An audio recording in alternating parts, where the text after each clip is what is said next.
smoke curled above the borderlands as two empires of the underworld closed in on each other, each driven by blood-forged loyalty and the promise of absolute control.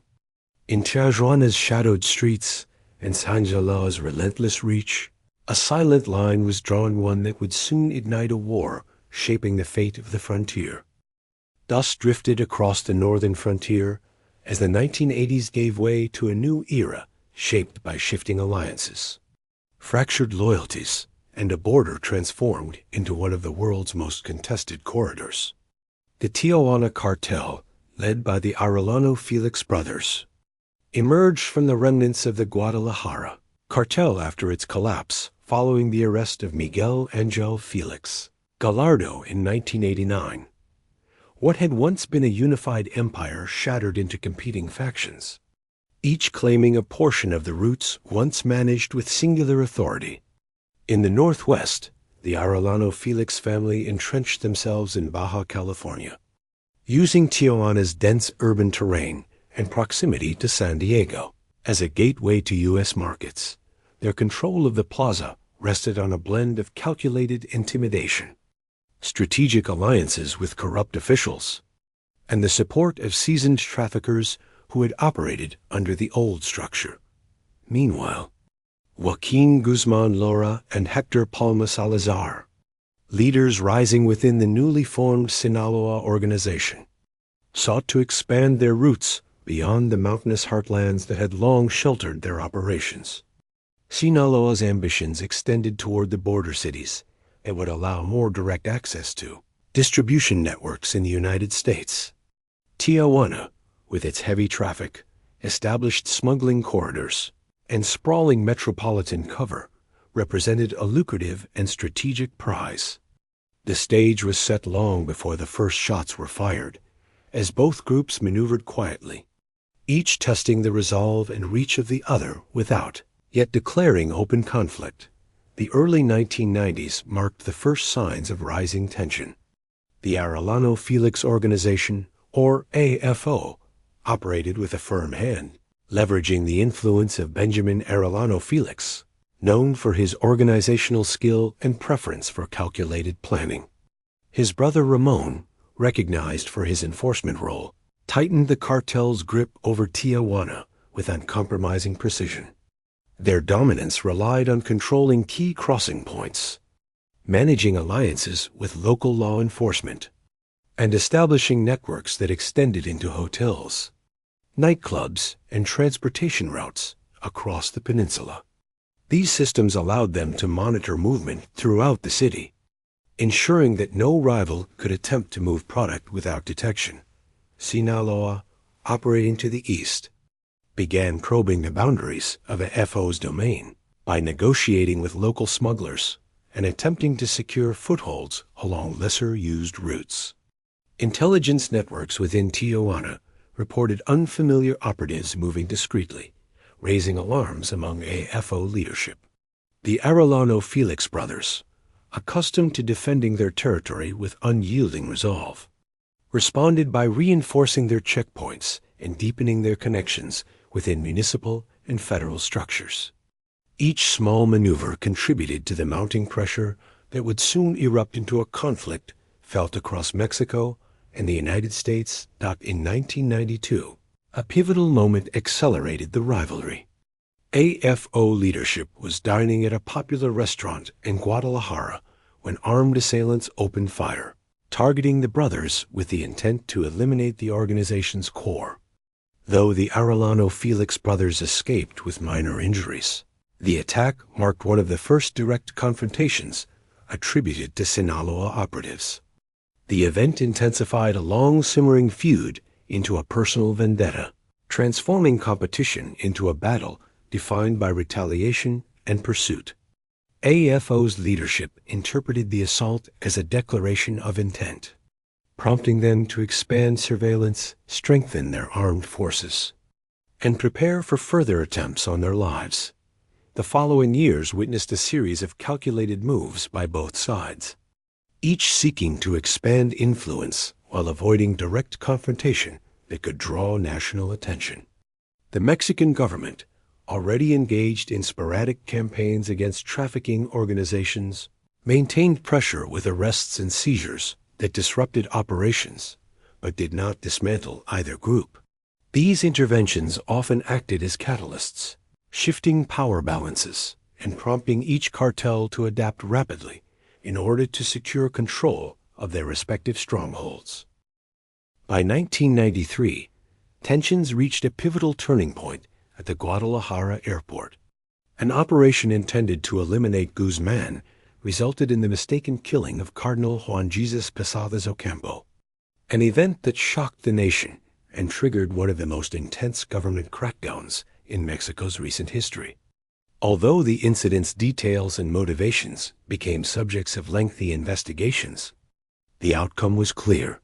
National security forces intensified efforts to locate Guzman, who was eventually arrested later that year. His capture, however, did not diminish Sinaloa's ambitions.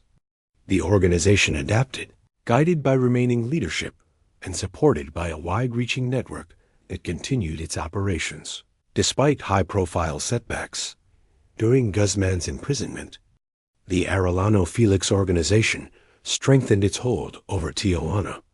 The city became synonymous with the AFO's presence, its reputation shaped by incidents involving internal discipline, clashes with rivals, and confrontations with law enforcement.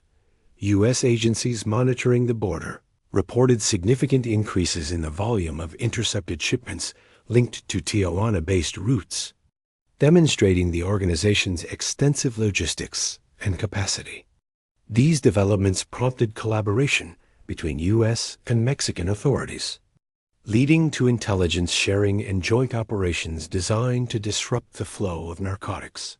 Sinaloa's leadership, though impacted by Guzman's arrest, continued to challenge the AFO's rule. Palma, before his own arrest in 1995, attempted to expand influence through alliances with local groups, creating tension along the corridors leading from Sinaloa's strongholds toward Baja California. These pressures strained the AFO's resources, forcing them to further consolidate control and adapt their smuggling methods. Tijuana became a city under constant surveillance, its streets patrolled by both official forces and clandestine lookouts, employed to track government and rival movements alike. In 1995, the arrest of Hector Palma further destabilized the regional balance, creating opportunities for new actors within the Sinaloa network to rise. Among them was Ismael El Mayo Zambada, whose methodical approach and deep connections allowed Sinaloa to maintain cohesion during a period of transition. As Palma's capture removed one major figure from the conflict, Zambada and others prepared to expand their influence westward, continuing the organization's long-term objective of gaining access to Tijuana's critical border routes. These efforts intensified the rivalry once more, as AFO leadership recognized the growing threat posed by Sinaloa's adaptive and resilient structure. Throughout the latter half of the 1990s, the Arellano Félix organization remained a dominant force in the region. Their presence permeated not only Tijuana, but also routes stretching to Tecate, Mexicali, and Ensenada. Control of these areas allowed them to manage multiple corridors leading toward the U.S. border, each serving different modes of trafficking, including vehicular crossings, footpaths, and tunnels built beneath the frontier. These tunnels, engineered with precision, demonstrated the technical sophistication both organizations were employing to circumvent increased security measures implemented by U.S. agencies.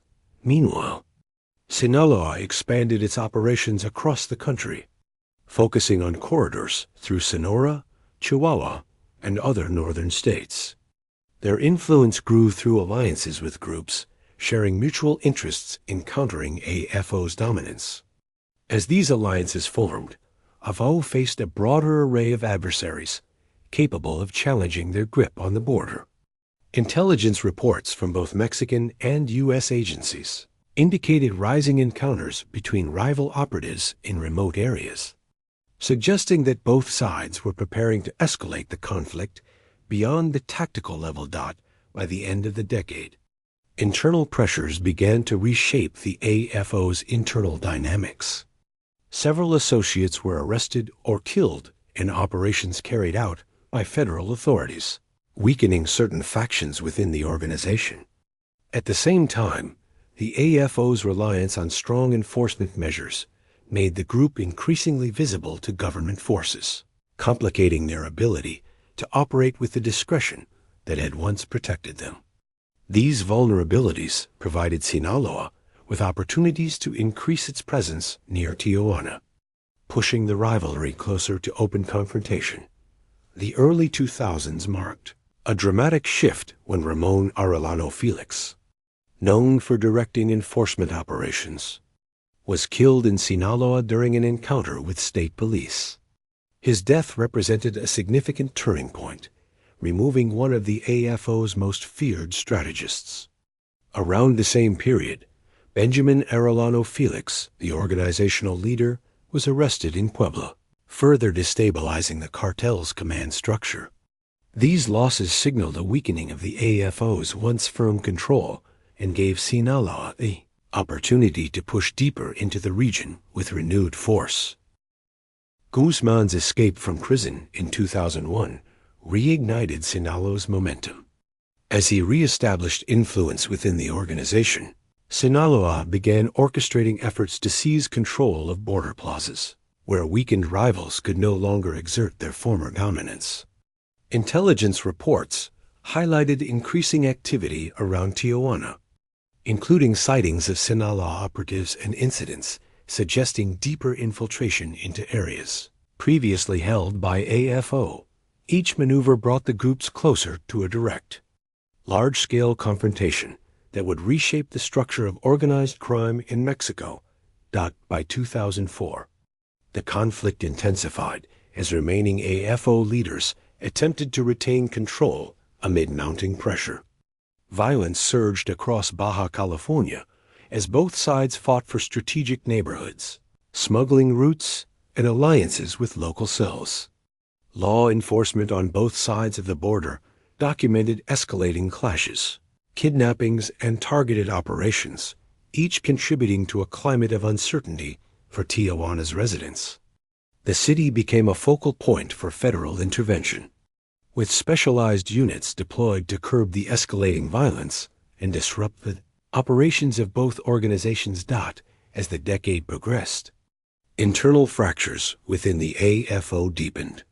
Younger associates, lacking the unified leadership that had once defined the organization, sought autonomy or defected to rival groups. Sinaloa capitalized on these divisions, recruiting experienced individuals familiar with the city's smuggling corridors and operational structures.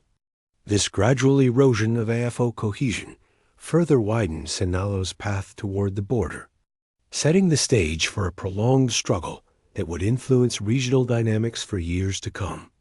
The shifting landscape of the early 2000s turned Tijuana into a battleground defined by fragmented loyalties and competing strategies. As the weakened Arellano Félix organization attempted to reassert control, while Sinaloa advanced steadily across the northern frontier. Federal operations intensified as Mexican authorities launched initiatives targeting major trafficking groups, disrupting established routes, and compelling both organizations to adjust their methods. These adjustments reshaped alliances, altered smuggling corridors, and pushed rival operatives into frequent contact, as each group sought to maintain or expand its influence along the border. Eduardo Arellano Félix assumed a leadership role following the arrests and deaths of key family members, maintaining the cartel's structure through a combination of long-standing relationships and newly recruited associates tasked with reinforcing the organization's control. However, the AFO's internal cohesion was tested repeatedly as factions within the group developed competing priorities.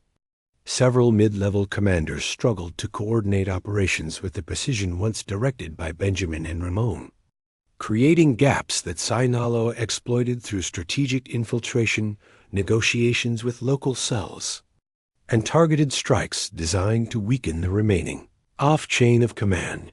Sinaloa's renewed push gained momentum through its ability to adapt rapidly to changing conditions. Intelligence networks identified increasing activity along the eastern approaches to Tijuana, where Sinaloa-affiliated groups consolidated footholds by forging alliances with regional traffickers, disillusioned by the AFO's declining leadership. These alliances expanded Sinaloa's operational reach, allowing them to influence routes previously controlled by the AFO and secure access to safe houses, distribution points, and logistical hubs throughout Baja California. As their presence grew, confrontations between the two organizations escalated, marking a period of sustained violence documented by authorities. On both sides of the border, federal pressure intensified in 2006 when Mexico launched a nationwide security initiative aimed at dismantling major trafficking networks. Baja California became one of the principal regions of focus, leading to increased military and police deployments throughout Tijuana. These deployments disrupted AFO and Sinaloa operations alike, forcing each group to adapt by altering smuggling tactics, relocating safe houses, and modifying distribution methods. The heightened presence of security forces also led to numerous arrests of operatives from both organizations, further destabilizing internal structures and creating an environment in which rapid shifts in control became commoned out around this time. A significant fracture emerged within the Arellano Félix organization. Luis Fernando Sanchez Arellano, known for maintaining ties to long-standing AFO operatives, attempted to consolidate leadership as internal tensions rose.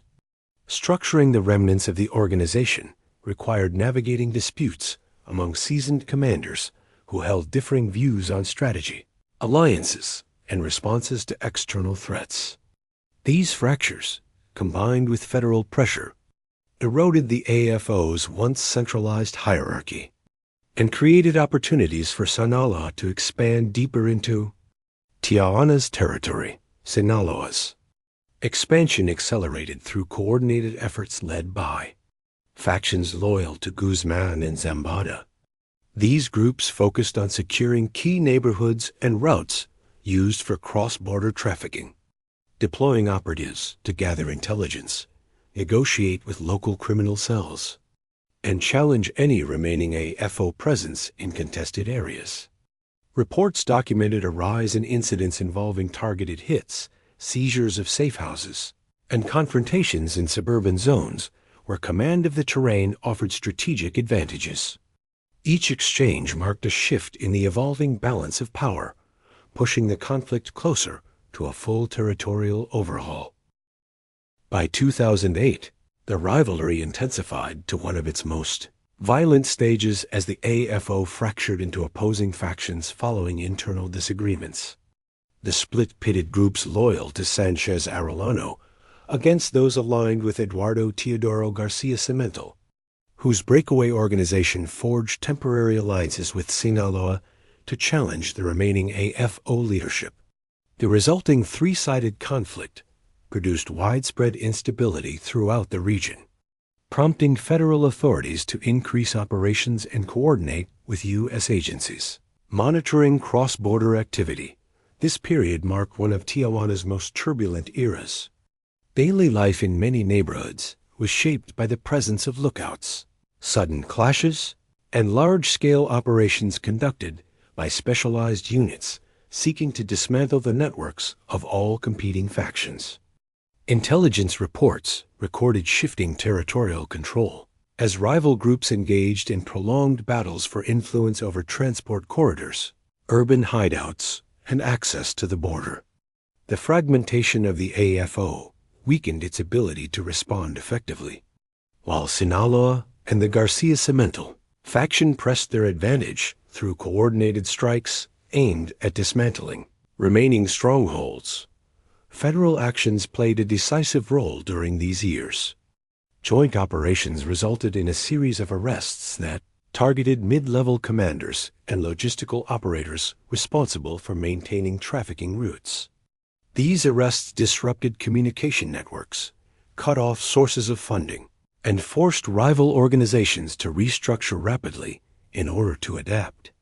Sinaloa, benefiting from a more flexible hierarchy and broader national presence, adjusted swiftly, while the AFO struggled to maintain cohesion amid mounting internal divisions. By 2010, the Garcia Cimental faction weakened significantly following the arrest of its leader. The collapse of this breakaway group removed one of the major forces destabilizing the region and left the primary contest once again between Sinaloa and the remnants of the Arellano Félix organization. However, the AFO no longer possessed the strength it once commanded.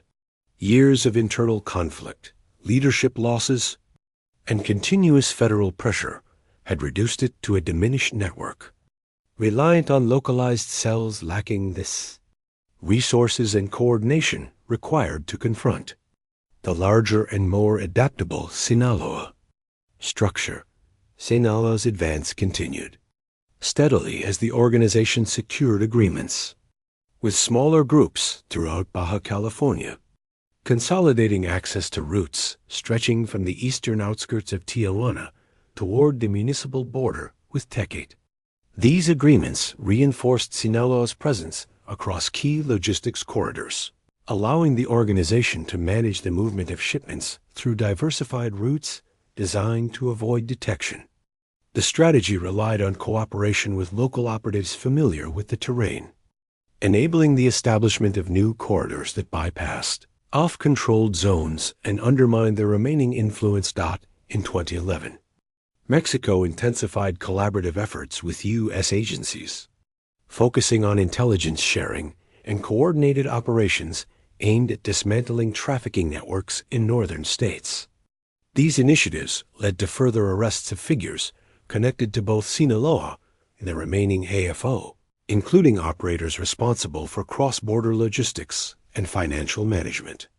As these arrests accumulated, the AFO's capacity to operate diminished further, while Sinaloa, with a broader national infrastructure, continued to adapt and reorganize its network to maintain control of strategic territories. The capture of Eduardo Arellano Félix in 2008 and the later arrest of Sanchez Arellano in 2014 marked critical milestones. In the decline of the AFO, these arrests removed the remaining family-led leadership that had defined the organization since its emergence from the Guadalajara cartel. Without centralized direction, the group shifted into a fragmented collection of cells, operating independently or under the influence of larger organizations. Some cells sought temporary alliances with Sinaloa, while others attempted to maintain autonomy by managing smaller-scale operations throughout Tijuana and nearby municipalities. During this period, Sinaloa faced its own challenges as federal operations continued to target the organization's leadership.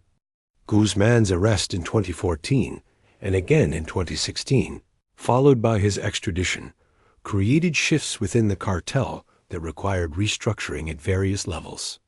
However, Sinaloa's extensive network, coupled with the influence of long-standing figures within the organization, allowed it to maintain control of key northern routes, even amid internal transitions. Its presence in Baja California remained strong, supported by alliances with regional groups and sustained influence over logistics corridors essential for cross-border operations. As the decade progressed, the landscape continued to evolve. New organizations emerged throughout Mexico, each attempting to expand its influence across regions once shared by larger cartels.